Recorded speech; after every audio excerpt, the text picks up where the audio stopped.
Tony Harmer, the Design Ninja, and we are live. At least we're told we're live. You never know about this technology, but we're told we're live. And David Blatner, Tony Harmer, we're going to be discussing all about CreativePro, CreativePro Week, and Illustrator, and all the cool things that you can do with XML. No, we're not talking about XML, but we'll talk about Illustrator and other fun Design Ninja topics. So, Tony, it is such a pleasure to hear from you. You are in England. You're just outside of Cambridge, and you're saying, we were just discussing this, that you have a castle literally just behind you there. On the other side of the fence from the studio. Good evening, David, by the way, or morning, wherever you are. But on the other side of the fence from the studio is the ruin of a Norman castle. It's right there. One of the reasons we bought it. So I love that. Yeah, it's lovely. I need a castle. I'm gonna start working on a Norman castle myself, so I can have one just on the other side of my studio. Anyway, so yes, good evening, and welcome to CreativePro Week Live. Thank you. And so I wanted to get. I know I've known you for many, many years, but I want the audience to get to know you a little bit, because even though you've been very successful with the Illustrator Essential Training at LinkedIn Learning or lynda.com or whatever you want to call it, you've been speaking at Adobe Max and other events. You've been at our event in the past, although not as a speaker. This is the first time you're coming as a speaker to our event, which I'm particularly excited about that. But we are. I wanted to know a little bit about you, and one of the questions that I have to ask, I think somebody in the Facebook audience is asking, just to start with, is: are you in a fighter plane? Are you currently flying a plane in your cockpit? Yes, this is brand new tech. It's from Adobe, and it's called iPlane. And it has like any decent ninja, I am ready to be deployed globally at a moment's notice. Interesting. It's just one of those things. Wherever there's a problem with anchor points and all of those kind of things, and someone's in dire peril of not meeting their deadline, tell us about the Design Ninja theme and your philosophy. What is that? Your goal is that you want to be ready, but you also are invisible. You're not invisible right now, but as a Design Ninja, you're invisible. Absolutely. So the idea is, if you like in the movie The Karate Kid, there's the old wise guy with a fabulous beard in the back. Yes. Then that's Mr. Miyagi, isn't it? I think, if I remember correctly. Sure. And I want everybody to be ninjas. I want them all to have strong fundamental skills that they can develop and turn into slick techniques, because those are the things that really, they make people money, and they ease frustration.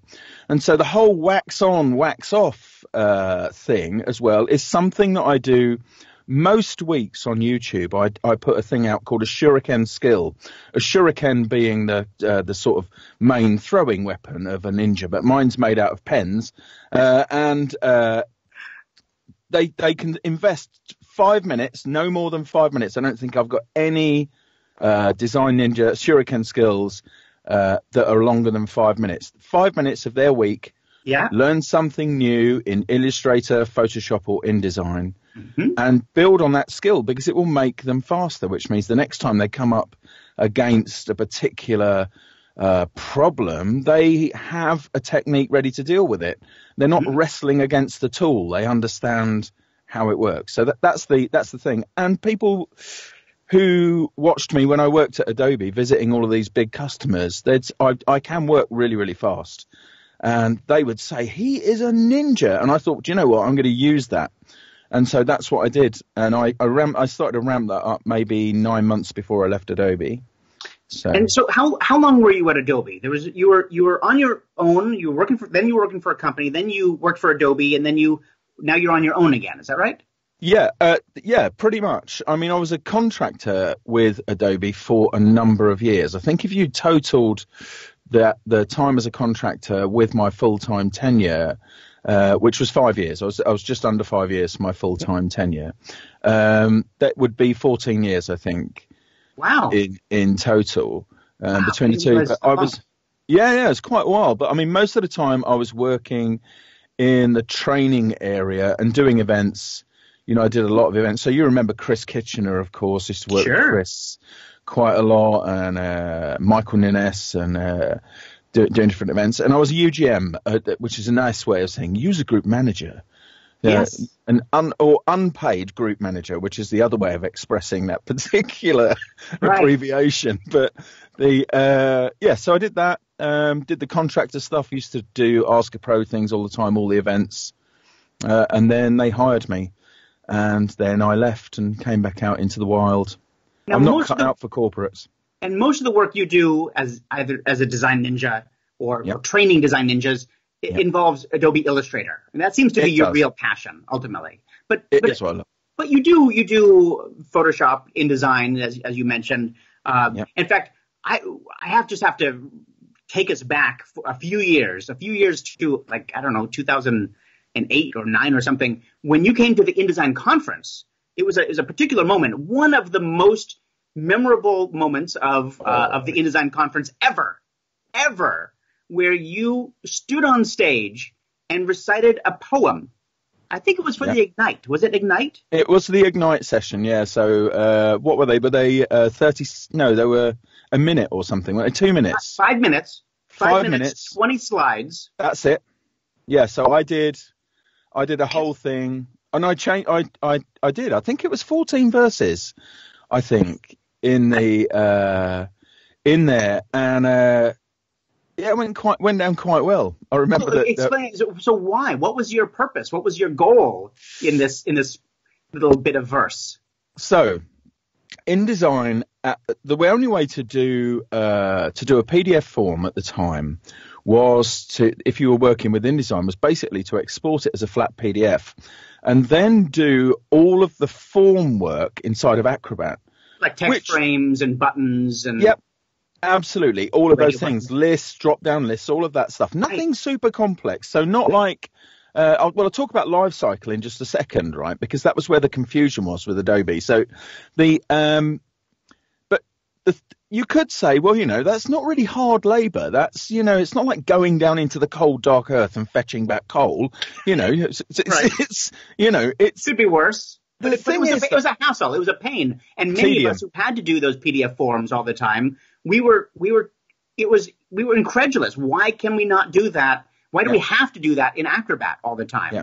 And in fact, back then I remember going, I live in Seattle, where at the time InDesign was developed out of Seattle. And I remember going and talking to one of the original InDesign architects about this problem. And I said, look, there's got to be a way for you to do forms in InDesign. And this was all sort of going on behind the curtain, quietly. I said, you have to be able to do form design in InDesign. And he said, no, we looked into it. It's just too hard. There's no way. We can't do it. It's not possible. And I went away disillusioned, disappointed. And then we showed up. I think it was actually not the InDesign Conference. I think it was PepCon that you spoke at. It was PepCon. And then you stood up, and there were Adobe people from the Adobe team in the audience, as well as several hundred other people. And you stood up and you started talking about PDF forms. Yeah, I did. It turned the whole thing into a simple thing, saying, basically what I did was I outlined the problem and proposed a solution, but I did it in rhyme, because I thought if I just stand there, and rhyming is a good way to memorize things anyway.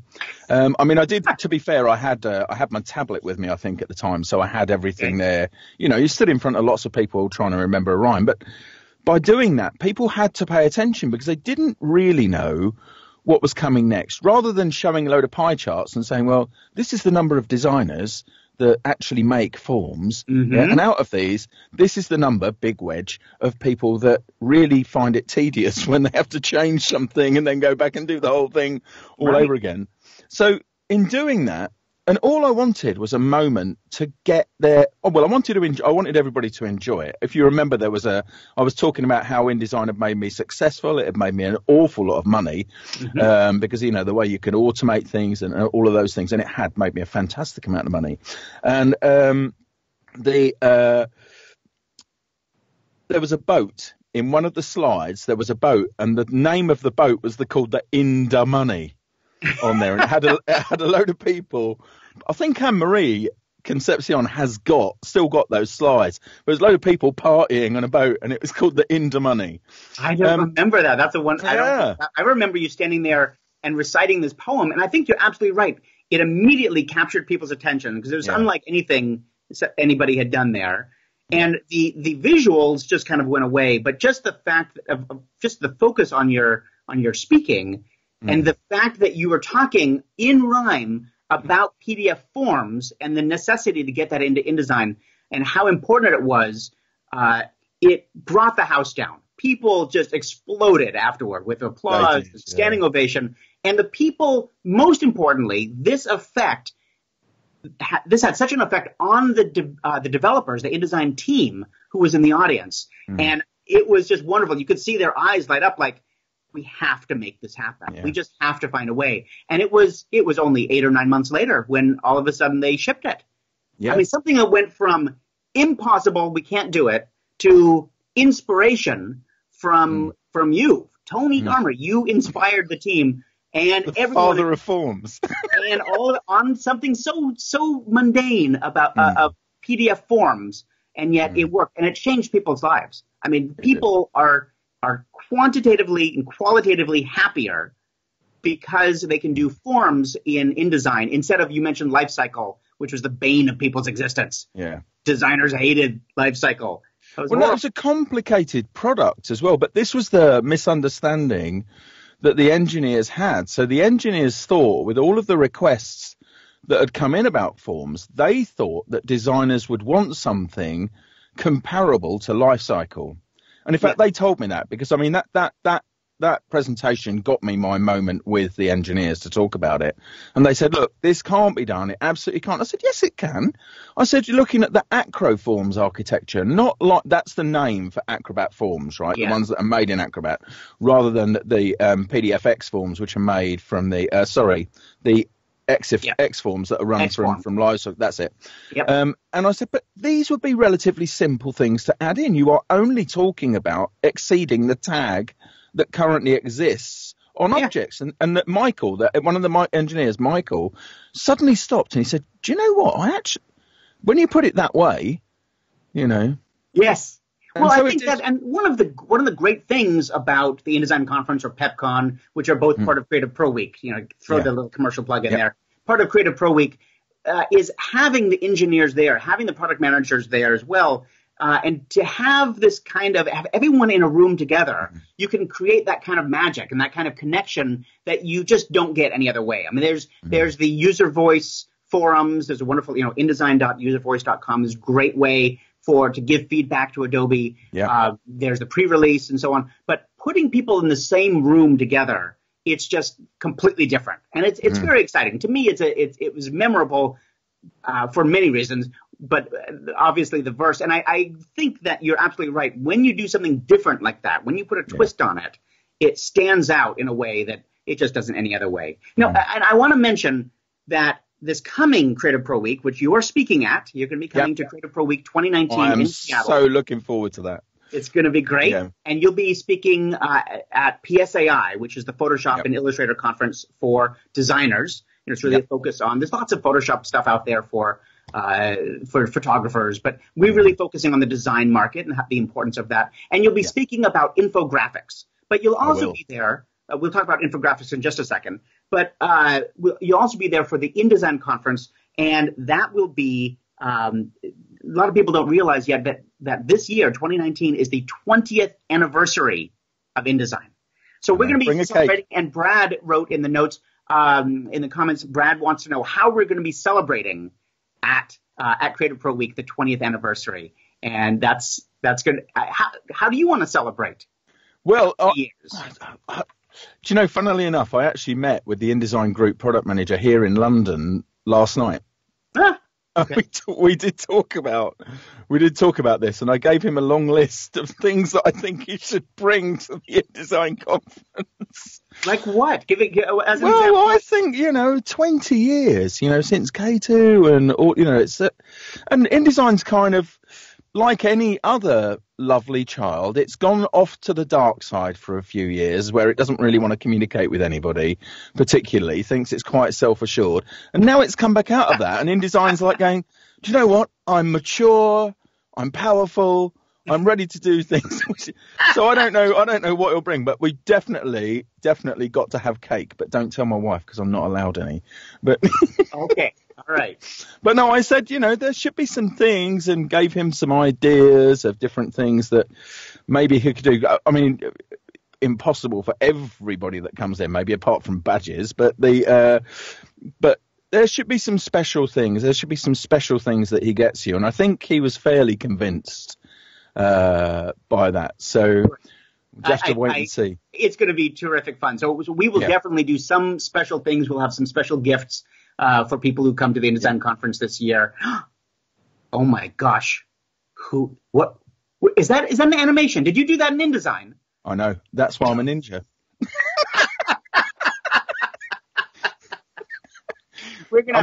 This is actually, you think this is a flying helmet, but it's actually, I'm underwater right now. I did not know you were underwater. That's incredible. Yeah. I'm Aquaman. Your audio sounds so good for being underwater. It's amazing. Special tech from Adobe. Yes, indeed. iMicrophone. So it's called Aquo. Aquo, good old Aquo.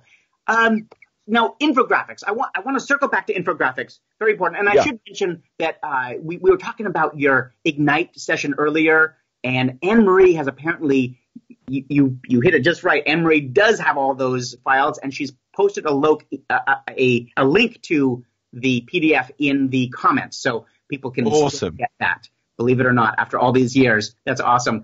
So infographics. You've been talking about infographics, and it's interesting because you've focused on infographics and visualization of data for some time now. Where did that interest come from? It was well, I mean, I look at a lot of articles in newspapers that are, and on television, in fact, that are summarised by presenting information in a graphic way, and it is something that our species has actually been doing for a long time. If you think about the cave paintings that we discover every now and then, those aren't purely decorative art. They're a way to express how you go about doing a particular thing, catching food and things like that, and they mark out these things. So an information presented in a graphic way is a much easier way to absorb it than written text in many ways. I did a lynda.com course. There was one from Mordy Golding, love him, and Mordy wasn't going to carry on refreshing the course, and he said, why don't you ask Tony Harmer to do it? Which was a fabulous honour for him to ask that. Sure. And I said, absolutely, I will. And it's kind of gone from there. I mean, they've asked me to do it for the last 2 or 3 years at Max. It's maybe right up there with the asks of designers and information workers, is to produce things that people can digest information. Well, and I think I love your idea of cave paintings as infographic. But I think you're right. In many ways, all graphics are infographics. The whole idea is, how do I get the idea, this data, out of my brain and into yours as smoothly and easily as possible, right? And all of design in some ways is like that. But if you're going to do it through a visual, a graphic medium, you need to be able to think about how do you use the tools? How are you going to use Illustrator or Photoshop, InDesign, whatever you're going to use? How are you going to use those tools to achieve that, to accomplish that, move it from my brain into yours, or into as many brains as possible? Now, you're focusing primarily on Illustrator for those sorts of things, right? That's right. I do, because it's a tool that lends itself to that immediately, and that it does have very old graphing tools in it. So the graph and chart tools inside of Illustrator are somewhat antiquated. Yes, somewhat. But they are still very powerful. If you know how to hacksy them, which is the thing you have to do sometimes, then they can do some incredible things. They really are very, very powerful. Interesting. And I like to see information and to be able to keep the connection between the actual data and the presentation of that data in whatever form that may take. I like to keep that live. Now, one of the biggest hitters on my YouTube channel is actually how to create a radiograph. Right? Okay. So this is the thing, it's like a bar graph, but it goes around in a circle, and essentially. So if you watch maybe 99.99%, arguably, of all the YouTube videos on that thing, what they do is they get you to a certain point and they say, right, now you need to ungroup that. Right. The minute you do that, the connection to the data is gone. So if you've made a mistake or if something needs to change, you have to basically go all the way back to the beginning to do that. And I know that it's not necessary to do it. So that's one of the things that's very, very popular on my YouTube channel, because I show people how to do that. And Illustrator really can do some of these things fantastically. You might also... We'll put links to the YouTube channel as well in the comments. Thank you. Of course, if you don't see the comments for some reason, you can always just go look for Design Ninja, Tony Harmer, Design Ninja, and you'll find all of those videos. They're really quite lovely and very informative. I love that, and I love how much you're giving. I mean, you're always trying to share this information, which in my mind is wonderful. It's because it's all about the community, right? You're really giving back to that community. I think it's the ethos of an educator. If you decide you want to be an educator, then education is sharing and exchange. You share what you have. You also are open to the fact that you don't have all of the answers all of the time, and a master of anything can learn something from a day one student, and that's it. So it's I actually learn things from people that ask me questions sometimes, because I think, well, do you know what? How would you actually do that? And that's where a lot of those videos, the longer form videos that I've got on there, that's where they come from, because people say, I'm interested in that, but why doesn't it do this? And I will keep digging until I find out how that's possible, because there's nearly always a way. And it gives me something back, so, Now, are there other tools outside the core three that you've been getting into or getting excited about, either Adobe or not Adobe? So I do a lot with the Adobe mobile tools, and I've been doing a city tour, which is funded by Apple, actually, or an Apple reseller, where I'm showing mobile ideation on their iPad and iPhone tools, and I use a lot of the Adobe things from there. I do use a couple of others. At the moment, I am wrangling with ZBrush. I'm doing some stuff in ZBrush and a thing called TerraGen, which is a landscape generator for a project that's happening later on in the year. And I'm doing a lot of work with Astute Graphics as well. So I don't know if you know who they are. I'm sure you do, actually. Sure. Astute, well, they've been one of the sponsors of CreativePro Week, and they make some extraordinary plugins for Illustrator, which it sort of takes Illustrator from amazing to, wait, that's the way it's supposed to have worked. Yeah. They added features. Yeah. It does. It is like I always think of their stuff like a turbocharger for a car, or nitro. The stuff that they put in cars where they literally hit it and they get this burn where it goes to like light speed. Right. They showed something at the one of the things we do at CreativePro Week each year. You weren't there this past year, but one of the things we do is the Creative Wow event, and Creative Wow is developers will stand up and show things that are not shipping, like it's kind of like Adobe Sneaks, Mac Sneaks. They show either what they've been working on or just weird technology, and it was they showed something just incredible having to do with fonts, which I think may now be shipping. I don't want to say anything but it had to do with the converting outlines into text. Have they shipped that yet? Yeah, they shipped that. So I actually recorded it. So that's Vector First Aid version Vector 2. First Aid. Yeah. Yes. And they hired me to record the course for that. Oh, good. So I did. Yeah, so that's on their website, and that shows how to use it. The other thing that tool, I mean, it does a lot of things, that tool. Our good friend Von Glitchka was talking the other day about PDF boxes when he's opening these things in Illustrator, and how it because you've got the bleed box, the page box, the media boxes for all of these, which is exactly what InDesign's got, by the way, but you just just hide them. It's all to do with that same page architecture. But Vector First Aid can clean that stuff up, and it can do things that sound like the most mundane thing. So when you create point text in Illustrator, that's text that emanates from a certain point. Okay, hence the name. So usually the left-hand side in the English versions at any rate.